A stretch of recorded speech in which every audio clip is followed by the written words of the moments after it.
नमस्कार, AGCNN news में आपका स्वागत है। मैं हूं माही।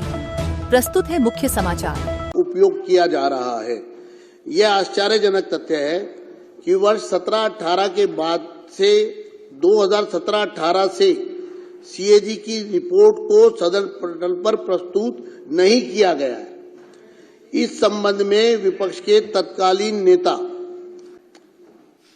अर्थात उस समय मैं विपक्ष का नेता था के नेतृत्व में तत्कालीन विपक्षी विधायकों ने, जो इस सदन के सदस्य भी हैं, उसमें से 5 सदस्य हैं, ने CAG रिपोर्ट को सदन में प्रस्तुत करने के लिए माननीय राष्ट्रपति, तत्कालीन विधानसभा अध्यक्ष, तत्कालीन मुख्यमंत्री, वित्त मंत्री और मुख्य सचिव से अनुरोध किया था। राज्य की वित्तीय हालत के बारे में जानकारी प्राप्त करने के लिए बहुत जरूरी था। मैं इस बात से बहुत पीड़ित हूं कि CAG रिपोर्ट को दबा दिया गया और पिछली सरकार ने इस रिपोर्ट को सदन में प्रस्तुत न करके संवैधानिक प्रावधानों का जानबूझकर उल्लंघन किया। दिल्ली विधानसभा में कैग रिपोर्ट पेश। केजरीवाल सरकार की शराब नीति पर बड़ा खुलासा। दिल्ली विधानसभा में नियंत्रक एवं महालेखा परीक्षक कैग की रिपोर्ट पेश की गई, जिसमें आम आदमी पार्टी आप की शराब नीति को लेकर बड़े खुलासे हुए हैं। रिपोर्ट के मुताबिक इस नीति से सरकार को 2002 रुपए करोड़ का राजस्व नुकसान हुआ है। इसके अलावा शीश महल की कीमत में 342% की अप्रत्याशित बढ़ोतरी दर्ज की गई, जिससे भ्रष्टाचार के आरोप और गहरे हो गए हैं। कैग रिपोर्ट में बताया गया है कि आप सरकार की आबकारी नीति के कारण दिल्ली के करदाताओं को भारी नुकसान हुआ, जबकि पार्टी के नेताओं को फायदा पहुंचाया गया। रिपोर्ट के मुताबिक आबकारी नीति को इस तरह से तैयार किया गया कि इससे चुनिंदा विक्रेताओं और कंपनियों को लाभ मिले, जिससे दिल्ली सरकार को भारी आर्थिक हानि हुई।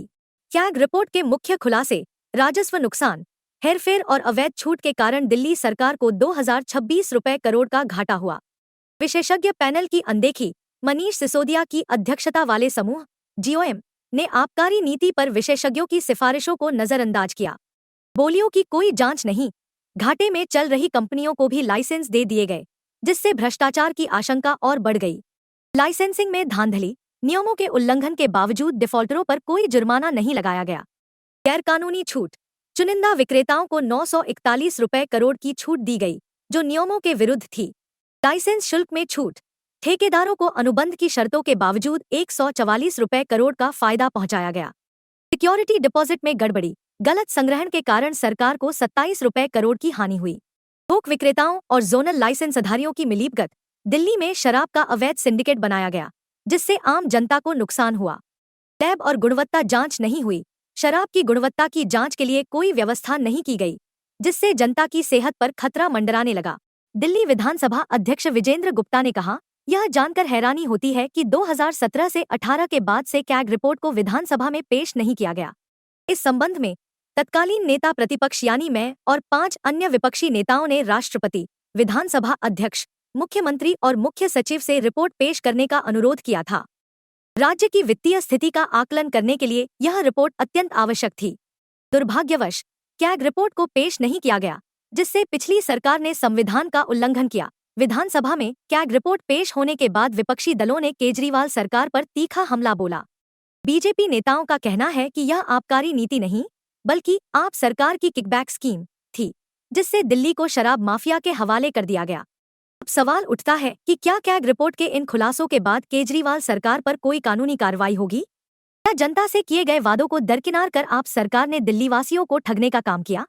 यह मामला आने वाले दिनों में और तूल पकड़ सकता है।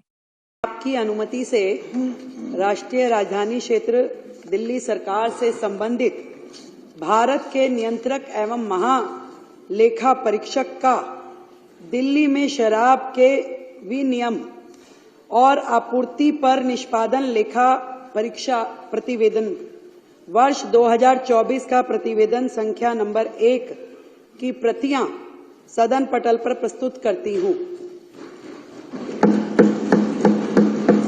दिल्ली विधानसभा अध्यक्ष विजेंद्र गुप्ता ने कहा, कैग रिपोर्ट सदन में पेश कर दी गई है और इस पर चर्चा के बाद इसे लोक लेखा समिति को भेजा जाएगा। उन्होंने आप विधायकों के निलंबन पर कहा, सदन की गरिमा बनाए रखना जरूरी है। उनका व्यवहार निंदनीय था।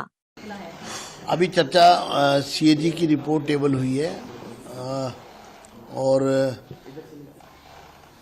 एक पार्ट हुआ है, एक रिपोर्ट हुई है। अभी उस पर सदस्य बात करना चाहते हैं तो उसको अभी कंटिन्यू रखा जाएगा 27 को, और उसके बाद उसको पब्लिक अकाउंट्स कमेटी को भेजा जाएगा फर्दर एक्शन के लिए।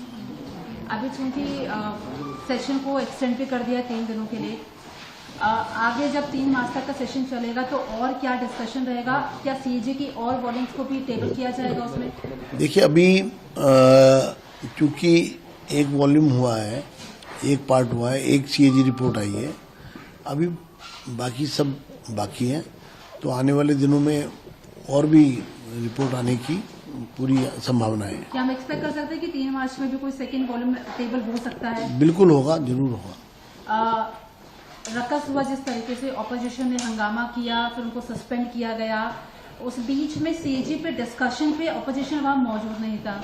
अब कैसे समझे, क्योंकि क्या कंक्लूजन? क्योंकि उन्होंने जो कदम उठाया वो बहुत ही गैर संवैधानिक था, और उपराज्यपाल के संबोधन में इस प्रकार से विपक्ष का गैर जिम्मेदार रवैया जो है वो सबने देखा, तो इसलिए सदन को की गरिमा को जो उससे, और जो एथिक्स जिसको कहेंगे, और जो व्यवहार जो देखा गया, वो किसी भी तौर पर उस व्यवहार को अच्छा नहीं माना जा सकता।